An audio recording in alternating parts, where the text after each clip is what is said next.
স্বরাষ্ট্রমন্ত্রী সালাউদ্দিন আহমেদ নিজের দপ্তর রেখে অন্যের দপ্তর নিয়ে টানাটানি করেন বলে অভিযোগ করেছেন এনসিপি নেতা হাসনাত আব্দুল্লাহ।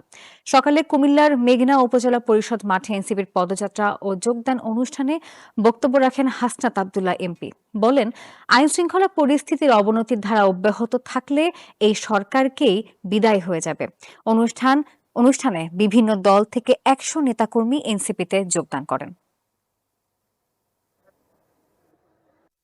উপজেলায় ৩ মাসের ৪টা মিটিং খাওয়া হয়। স্বরাষ্ট্রমন্ত্রী আসলে কি করেন?